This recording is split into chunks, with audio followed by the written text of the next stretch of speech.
নমস্কার, আমার গল্প পাঠ আসরে আপনাকে স্বাগত জানাচ্ছি।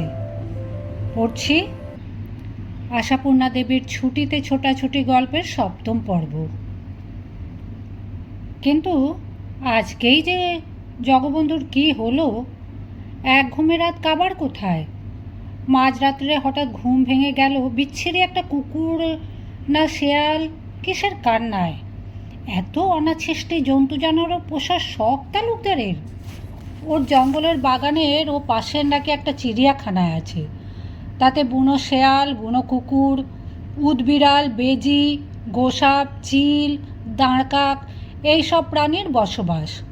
প্রথম দিনেই ওই গল্প বলেছেন ডাক্তার। ট্যাপা বলে বসেছিল, এ মা, এসব আবার পোষে নাকি? ডাক্তার তালুকদার উদার গলায় বলেছিলেন, কেউ পোষে না বলেই তো। ওরা তো কোনোদিন মানুষের ভালোবাসা পায় না, এখানে পাচ্ছে। শুনে জগবন্ধুর ভালো লেগেছিল, কিন্তু এখন মাঝরাত্রে বুনো শেয়ালের ডুকরে ডুকরে কান্না শুনে প্রাণ যেন হিম হয়ে যাচ্ছে। কি ভয়ঙ্কর বাবা, ঠিক যেন মানুষে কাঁদছে ডুকরে ডুকরে। এও মানুষের পুষতে ইচ্ছে করে, ভাবলেন জগবন্ধু বোস। এমনিতে তো সারাটা দিন না পোষা বানরের হুপহাপ শব্দ, সকালে পাগলের ট্রিটমেন্টের ভয়াবহতা, আবার মাঝরাত্রিরে শখের চিড়িয়াখানার বুনো প্রাণীর আর্তনাদ। লোকটা নিজে যে কেন এখনো পাগলের খাতায় নাম লেখায়নি। জগবন্ধু উঠলেন, জল খেলেন, কানের ওপর কম্বল চাপা দিলেন, তারপর কখন যেন ঘুমিয়ে পড়লেন। শব্দটা থামতেই হয়তো। ঘুম ভাঙল একেবারে 5টা বেজে যাবার পর। খুবই লজ্জিত হয়ে তাড়াতাড়ি মুখ ধুয়ে নিয়ে বেরিয়ে দেখেন সামনেই তালুকদার।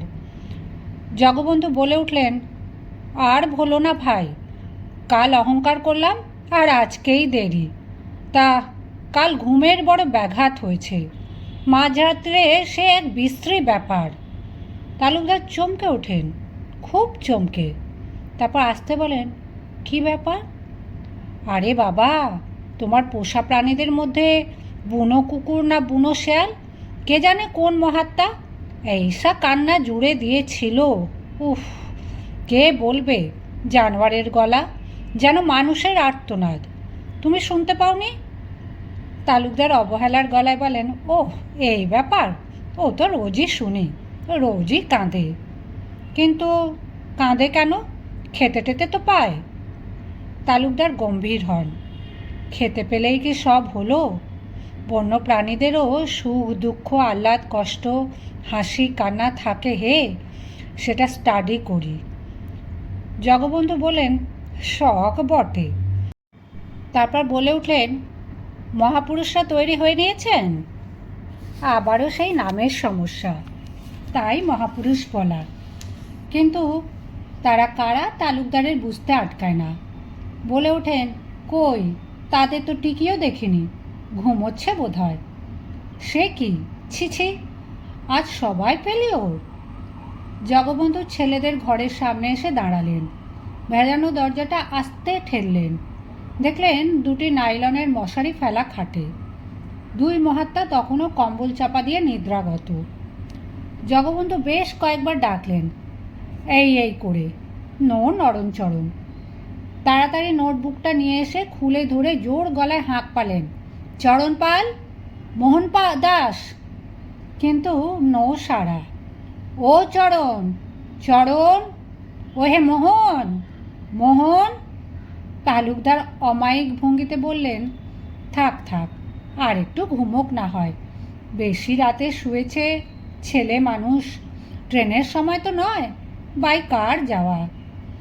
জগবন্ধু লজ্জিত গলায় বললেন, ওদেরও বোধহয় আমার মতো ঘুমে ডিস্টার্ব হয়েছে। না হলে ডিস্টার্ব, তা হতে পারে, কিন্তু কত হয়েছে? ঘড়ির কাঁটা যে অনেকখানি এগিয়ে গেল। তালুকদার বললেন, জীবনরাম, এবার তো দাদাবাবুদের ডাকতে হয়, নাড়া দিয়ে বলো গাড়ি এসে গেছে। সত্যি এসে গেছে, দেখা যাচ্ছে সেই গাড়ি। তালুকদারের ব্যবস্থা নির্ভুল। জীবনরাম হাতের ঝাড়নটা কাঁধে ফেলে ধীরে সুস্থে ঘরে ঢুকে একজনের মশারি তোলে। কম্বল তুলেই আঁক করে ওঠে। ওই আঁক শুনেই জগবন্ধু ছুটে চলে আসেন। কি ব্যাপার, কি হয়েছে? ততক্ষণে দ্বিতীয় মশারি কম্বল পরীক্ষা হয়ে গেছে। পাখি পলাতক। না, প্রাণ পাখি নয়, পুরো বডিটাই। দুটি খাটে, দুটি মশারির মধ্যে দুখানি কম্বল চাপা দেওয়া দুটি পাশ বালিশ, যাদের দেখে মনে হচ্ছিল ওরা ঘুমোচ্ছে। তালুকদার বললেন, এর মানে? জগবন্ধু বলেন, আমারও তো সেই প্রশ্ন। এর মানে? তোমার আপনজন, তুমি ওদের মতিগতি ভালো জানো। ওদের কি নেতারহাট যেতে ইচ্ছে ছিল না? বেচারি জগবন্ধু বোস, তাঁর আপনজনেদের মতিগতি কতটুকুই বা জানেন তিনি। শুকনো মুখে বলেন, অনিচ্ছে আর কি। বলছিল নেতারহাট আবার কি জায়গা, হোটেল বিউটিতে ফিরে গেলেই হতো। শুধু এই জন্য এভাবে সকলকে ধাপ্পা দিয়ে পালিয়ে যাবে? না, এ একেবারে অমার্জনীয় জগবন্ধু। বললেই তো পারত। অকারণ কতগুলো টাকা খরচা করে ঝামেলা সয়ে ডাকবাংলো বুক করে এলাম, গাড়িটার পেটে ঠেসে তেল ভরিয়ে রাখলাম। মরমে মরে গেলেন জগবন্ধু। কিন্তু হতভাগা দুটো যাবে কোথায়? পায়ে হেঁটে আর কত দূর যাবে? তালুকদার বলেন, তা বলা শক্ত। কালকের পাগলটা তো ভাগলো দাঁড়ি গোফের জঙ্গল নিয়ে। ওই পোশাকে কোথায় যে ঘুরছে। এরা তো তবু সুটেড বুটেড। হোক সুটেড বুটেড, দুটো কম বয়সী মুখ্যু ছেলে বই তো নয়। এখানের কিছুই জানে না, অথচ স্রেফ হাওয়া হয়ে গেল। কী দুশ্চিন্তা! জগবন্ধু তো পদের বিষয় কিছুই জানেন না। হাওয়ায় কোথাও কোনো চিহ্নমাত্র নেই ছেলে দুটোর। কিন্তু খুঁজতে তো হবে। গাড়ি নিয়ে বেরোনো ছাড়া উপায় কি? সারাটা দিন এখানে ওখানে টহল মেরে অবশেষে রাঁচি শহরে পৌঁছে গিয়ে সন্ধ্যের মুখে সেই হোটেল বিউটি। জগবন্ধুর মন বলছে এখানেই এসে হাজির হয়েছে ছেলে দুটো। এই জায়গাটাই বেশ পছন্দ হয়েছিল তাদের। কি জানি গত রাত্রে শেয়ালের কান্নায় ভয়টয় পেয়ে। কিন্তু জগবন্ধুকে বলে যাবে না? মনে বড় ধাক্কা লাগছে। ওরা যে জগবন্ধুর সঙ্গে এমন ব্যবহার করবে ভাবা যায়? দ্য হোটেল বিউটি, সেই গেট, সেই গণেশ বসানো কুলুঙ্গির নিচে দরজা, সেই সামনের ঘরে ঢুকে রিসেপশন রুম, সেই কাউন্টারে গুঁফো নস্কর বাবু। প্রশ্ন শুনে অবাক হয়ে প্রায় চেয়ার ছেড়ে দাঁড়িয়ে উঠলেন গুঁফো। এখানে? আমার এখানে? দুদিন পাগলাগারদের পাড়ায় বাস করে এসে আপনিও কি পাগলা বনে গেলেন প্রফেসর বোস? আপনি রইলেন সেখানে, আর আপনার ছেলেরা এসে যাবে এখানে? কেন, সেখানে ভীষণ কিছু অসুবিধা হচ্ছিল ওদের? জগবন্ধু তাড়াতাড়ি বলে উঠলেন, সে কি অসুবিধে কি? এত আরামে বেটারা জীবনে কখনো থেকেছে? চোখেই দেখেনি।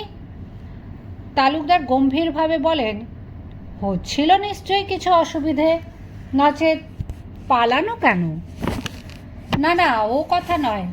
আসলে হয়তো ভয়টয় পেয়ে। গুঁফো নস্করমশাই বলে ওঠেন, ভয় পেয়ে মানে? কিসের ভয়? না, তেমন কিছু না। রাতে বুনো জানোয়ারের ডাক শুনে হয়তো। ও হো, নস্করবাবু বললেন, ডাক্তারবাবুর চিড়িয়াখানার ব্যাপার?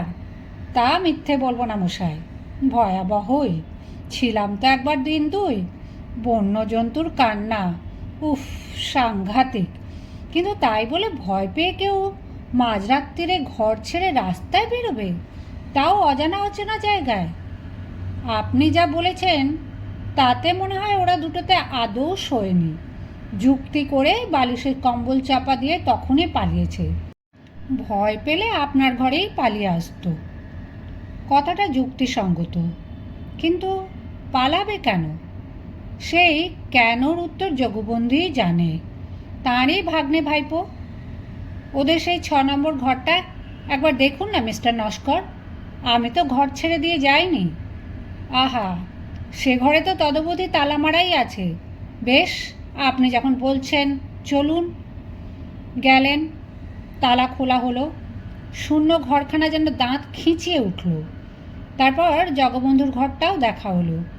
একই অবস্থা। নস্করবাবু বলেন, ইচ্ছে করে আপনি আনলাকি 13টা নিলেন মশাই, পেলেন তো ফল। বলার কিছু নেই, কোনো বাজে ছেলেপেলের সঙ্গে জুটে যায়নি তো। কি আশ্চর্য, সব সময় তো আমার সঙ্গে। তাহলে কলকাতায় পিটটান দিয়েছে।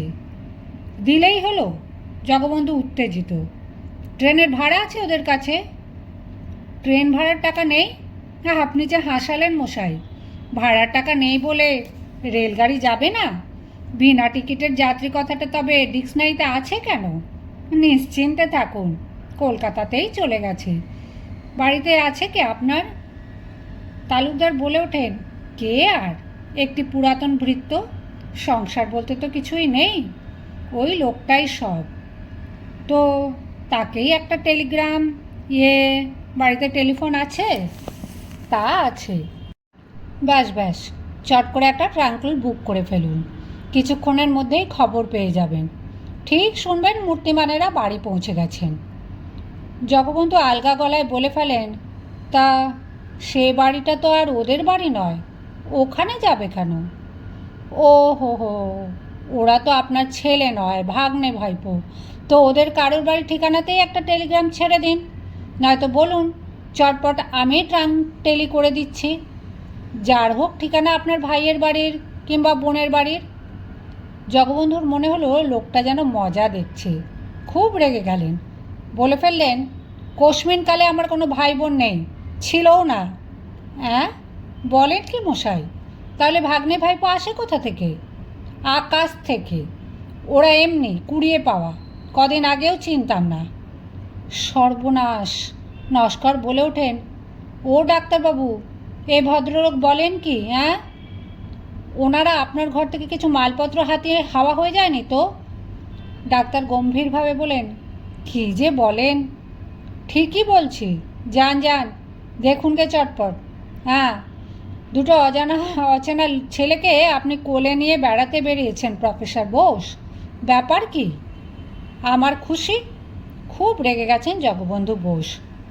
কিন্তু খুশি বললেই তো হলো না, সাত বায়নাক্কা করতে বসেন নস্কর। ব্যাপারটা নাকি দারুণ ঘোরালো। দুটো অচেনা ছেলেকে আত্মীয় সাজিয়ে, মানে পরিচয় দিয়ে, কোনো ভদ্রলোকের বাড়ির মধ্যে ঢুকে পড়ে আতিথ্যের সুযোগ নেওয়া, এসব ঘোরতর বেআইনি। আর সেই ছেলেরা রাতারাতি হাওয়া হয়ে গেল, বোঝাই যাচ্ছে কেমন ছেলে। নস্করের মতে এ আর কিছুই নয়, সবটাই ওই ঘুঘু ছেলে দুটোর কারসাজি। নির্ঘাত এই রাঁচির দিকে ওদের গ্যাং আছে, তাদের সঙ্গে ষড়যন্ত্র করে এই বোকাশোকা ভালো মানুষ প্রফেসরের স্কন্ধে ভর করে চলে এলো। ছুতো কি না, অনেক পাগল দেখব। পাগল না হলে কেউ এহেন কথা বিশ্বাস করে? এখন ডাক্তার তালুকদারের সত্যিই উচিত পুলিশের ডায়েরি করে রাখা। ডাক্তার অবশ্য একথা কানে নেন না, বলেন, ওসব ঝামেলার কথা থাক, ছেলে দুটি সেরকম নয়, কী খেয়ালে কি করে বসেছে। জগবন্ধু, আমার তো আর সময় নেই, ফিরে যেতে হচ্ছে, ডিউটি রয়েছে। তুমি একটা ট্যাক্সি নিয়ে খুঁজে বেড়াও, দোকানে বাজারে যেসব জায়গা নিয়ে নিয়ে বেরিয়েছ, এইসব চেনা জায়গায়, রেলওয়ে স্টেশনেও। মিস্টার নস্কর, আপনার লোকজনকে বলুন এদের সুটকেস 3টে আমার গাড়ি থেকে নামিয়ে নিতে। প্রফেসর, কি আর বলবো, খবর পেলে আমায় একটু জানিও, অত্যন্ত দুঃখিত মন নিয়ে চলে যাচ্ছি। তুমি চলে যাচ্ছ? ভারী অসহায় লাগে জগবন্ধু বোসের গলার স্বর। কী করব ভাই, উপায় নেই, নইলে তোমায় এই অসুবিধের মধ্যে ফেলে। মিস্টার নস্কর যাই বলুন, ছেলে দুটির ওপর আমার কোনো সন্দেহ আসছে না, ভারী মায়া পড়ে গিয়েছিল, খুব আমোদে। কেন যে এমন করলো, দিনের বেলায় রাস্তায় বেরিয়ে হারিয়ে গেলে তবু মনে হয় কোনো বদলোকের পাল্লায় পড়ে কোথাও চলে গেছে, কিন্তু এটা দুর্বোধ্য, রীতিমতো পরিকল্পিত ব্যাপার। ভেবে পাচ্ছি না এরকম করবে কেন, খুব খারাপ লাগছে, বিশেষ করে আমার বাড়ি থেকে হারিয়ে গেল। ডাক্তার তালুকদার দুঃখে ভেঙে পড়েন। তখন আবার জগবন্ধুকেই সান্ত্বনা দিতে হয়, বলতেই হয়, তোমার কি দোষ, আমি তোমাদের টেনে নিয়ে গেলাম, তাতে তো ওরা খুশি হয়েছিল। যে উদ্দেশ্যে রাঁচিতে আসা সেটা সফল হলো, তবে মনে হয় হঠাৎ কোনো অজ্ঞাত কারণে এরকম করে বসেছে। হয়তো একত্রে অনেক পাগল টাগল দেখে নার্ভটা ঠিক ছিল না। গুফো নস্কর বলে ওঠেন, নার্ভ বিগড়লে কি আর কেউ এমন কলা কৌশল করে চম্পট দেয় মশাই? ছেলে দুটি ঘু ঘু। আপনি থামবেন? ডাক্তার তালুকদার গুফোর চোখে একটু চোখ রেখে বলেন, দেখছেন ভদ্রলোক কাতর হয়েছে, বরং দেখুন যদি কিছু সাহায্য করতে পারেন। নস্কর ঠোঁট উল্টোলেন। বাচ্চা নয় যে ছেলে ধরা নিয়ে গেছে, সেকাল নয় যে ভূতে উড়িয়ে নিয়ে গেছে। সাহায্য আর কি করতে পারি বলুন? তালুকদার চলে গেলেন। জগবন্ধু ভেবে পাচ্ছেন না কোন পথে ধরে খুঁজতে বেরোবেন। তবু স্থির হয়ে তো থাকতে পারেন না। দরকার হলে প্লেনে চড়ে কলকাতায় চলে গিয়েও খুঁজতে হবে। আমি কি মানুষ চিনতে ভুল করলাম? অসম্ভব। কি একটা রহস্য জালে ঘিরে ফেলেছে যেন। আমার ঠাকুমা বলতেন, জানোয়ারের কান্না খুব অপয়া। শুনে আমি হাসতাম। এখন দেখছি সত্যি। ওরে ছেলে দুটো, একবার এসে পড় বাবা। আচ্ছা, এমনও তো হতে পারে ওরা হাজারিবাগে ছিন্নমস্তার মন্দিরে বেড়াতে চলে গেছে। সেদিন যাবার কথা হয়েছিল। অথবা ওই সেই নেতার হাটেই চলে গেছে আগে ভাগে আমাদের সারপ্রাইজ দেওয়ার জন্য। নয়তো টাটায় যাওয়ার মতলব করেনি তো। কিংবা অনেক কিংবা ভাবতে গিয়ে জগবন্ধুর মনে পড়ে গেল ওদের হাতে টাকা কড়ি নেই। কোন কিংবাটা এমনি ফাঁকা হাতে হবে? হায় হায়, কিছু টাকা ওদের হাতে কেন দিয়ে রাখিনি আমি? দেওয়া উচিত ছিল। দিন 3-4 ধরে শুধু ছুটোছুটি করে বেড়ালেন জগবন্ধু। আর যেখানে যাকে পান ধরে ধরে বিবরণ দিতে লাগলেন। এই ধরনের দুটো ছেলেকে কেউ দেখেছে কিনা? কেউ বলে না দেখেছি। টাটায় নয়, হাজারিবাগে নয়, এমনকি পুরুলিয়া পর্যন্ত গেলেন। ভাবলেন ডাক্তারের মুখে পুরুলিয়া শুনে যদি চলে গিয়ে থাকে। নস্কর বলেছে 1 পয়সা হাতে না দিয়ে নিয়েও গোটা ভারতবর্ষটা ভ্রমণ করা যায়, এমন মজার দেশ এটি। লজ্জার মাথা খেয়ে একদিন কলকাতায় সাধনকে ট্রাঙ্কল করলেন। তুই কেমন আছিস টাছিস বলে আসল কথা পারলেন। আর সঙ্গে সঙ্গে এই সাধন লাইনের ওধারে চেঁচিয়ে উঠল, ভেগেছে তো? ঠিক হয়েছে, জানি ভাগবে। তা কী কী নিয়ে ভেগেছে? তোমার ঘড়ি, আংটি, মানিব্যাগ, শাল, র্যাপার, কোট সব? আহ, কি বাজে বকছিস। তা তো বলবে। তা কিছু হাতালেই তুমি টের পাবে। আর টের পেলেও শিকার পাবে। যাক, খুব বেড়ানো হয়েছে। এখন ঘরের ছেলে ঘরে ফিরে এসো। খুন হওনি এই ঢের। এখন বুঝতে পারছো মানিকজোর কোন মতলব ভেজেই তোমার ল্যাজ ধরেছিল? নির্ঘাত টুকটাক করেছিল তোমায়। নইলে দুটো চোর ছাচরকে নিয়ে জামাই আদর? আমি এই বলে রাখছি দাদাবাবু। কেটে গেল লাইন। সময় উত্তীর্ণ হয়ে গেছে।